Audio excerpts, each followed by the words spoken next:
안녕하세요. 제 이름은 이정우입니다. 오늘은 제 이야기를 들려드리려고 합니다. 그 전에 좋아요와 구독 눌러주시면 더욱 재미있는 이야기들을 많이 들려드리겠습니다. 저는 올해 67세고 은퇴한 지 벌써 4년째예요. 30년 넘게 다닌 회사에서 부장으로 정년퇴직했죠. 그럭저럭 성실하게 살아온 평범한 아버지였습니다. 그 일이 있기 전까지는 말이죠. 아내는 10년 전에 암으로 세상을 떠났어요. 정말 힘든 시간이었죠. 하지만 두 아들이 있어서 견딜 수 있었습니다. 큰아들 성민이는 결혼해서 아들 하나, 딸 하나. 둘째 준민이는 딸 하나를 두고 있어요. 손주들 보는 재미로 살았다고 해도 과언이 아니죠. 제가 용돈도 주고 생일 선물도 사주고 할아버지 역할을 제대로 하고 있다고 생각했어요. 그날이 오기까지는요. 올해 봄이었을 겁니다. 성민이가 집에 왔어요. 표정이 심각하더라고요. 아버지 석현이 고3이잖아요. 큰 손자 석현이가 대학 입시를 앞두고 있다는 건 알고 있었어요. 그런데 성적이 좋아서 의대 지원할 수 있을 것 같다고 하네요. 얼마나 기뻤는지 모릅니다. 우리 손자가 의사가 된다니. 그런데 말이에요. 의대 등록금이 장난이 아니더라고요. 그때부터 뭔가 이상한 기분이 들기 시작했어요. 1년에 3천만 원 정도 들 것 같아요. 6년이니까 거의 2억 가까이 될 거예요. 그래서 저희도 대출 알아보고 했는데 한계가 있어서요. 성민이가 말을 돌렸어요. 아버지 이 집 정말 크잖아요. 혼자 사시기엔 너무 크고. 관리도 힘드실 텐데 작은 곳으로 이사하시는 게 어떨까요? 그 순간 온몸에 전기가 흐르는 느낌이었어요.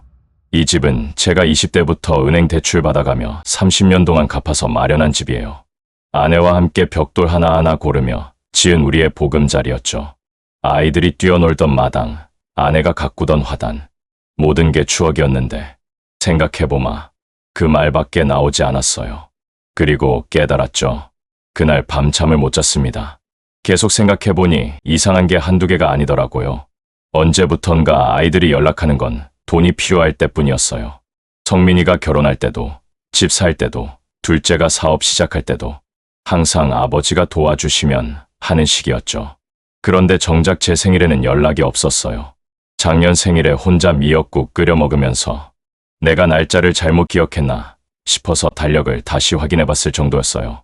더 충격적인 건 며칠 후였습니다.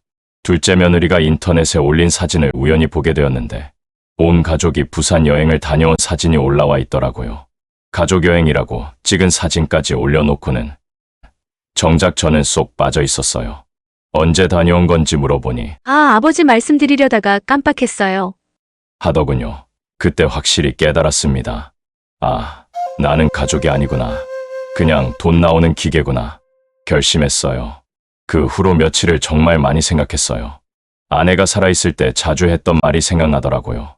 여보, 언젠가 애들 다 키우고 나면 바닷가, 조용한 곳에서 살자. 그때는 그냥 농담인 줄 알았는데 이제 와서 보니 정말 간절한 소원이었나 봐요. 인터넷으로 남의 부동산 정보를 찾아봤습니다.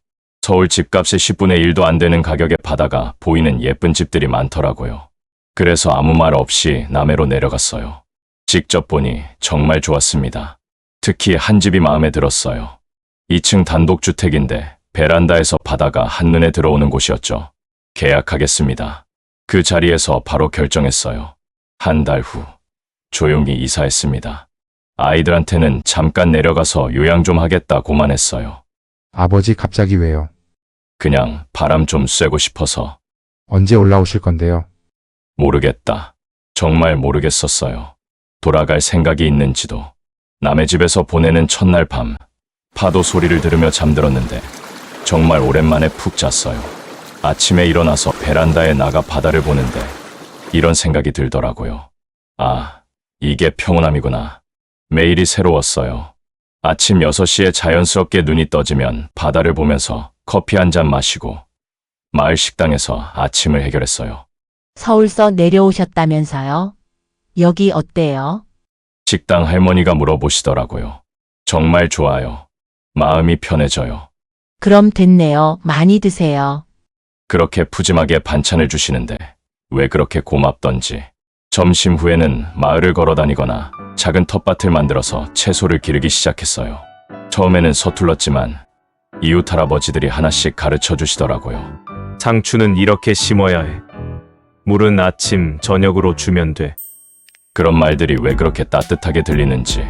저녁에는 마을 경로당에 나가서 다른 어르신들과 장기도 두고 이야기도 나누고 정말 오랜만에 웃음이 나왔어요. 뒤늦은 연락. 2달쯤 지났을 때 성민이에게서 전화가 왔어요. 아버지 언제 올라오세요? 석현이 등록금 얘기는 어떻게 하실 건가요? 역시나 돈 얘기였죠. 그건 내가 알아서 해라. 네? 갑자기 왜 그러세요? 아버지는 더 이상 도와줄 수 없다. 아버지 무슨 일 있으세요? 아니다, 그냥 이제는 너희가 알아서 살 때가 온 것 같다.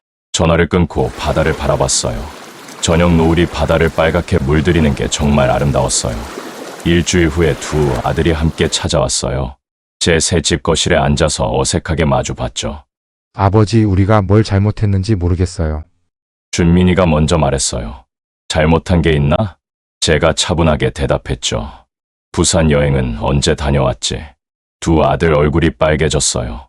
아버지, 나는 언제부턴가 너희에게 아버지가 아니라 ATM이 되어 있더라. 제가 마음속에 담아뒀던 말들을 꺼내기 시작했어요. 너희는 필요할 때만 나에게 연락한다. 돈이 필요할 때, 뭔가 도움이 필요할 때. 그런데 가족 여행은 나를 빼고 간다. 창밖 바다를 보면서 말했죠.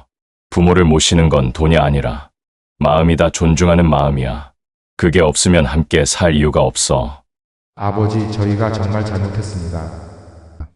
성민이가 고개를 숙였어요. 다시 기회를 주세요. 기회를 안 준다는 게 아니야. 하지만 이제는 다른 방식으로 지내자. 서로 존중하면서. 제가 분명히 말했어요. 나도 내 인생을 살고 싶다. 67세야. 이제 얼마나 더 살지 모르는데 남은 시간은 내가 원하는 대로 살고 싶어. 그날 아이들은 마을 펜션에서 하루 자고 서울로 돌아갔어요. 1년이 지났습니다.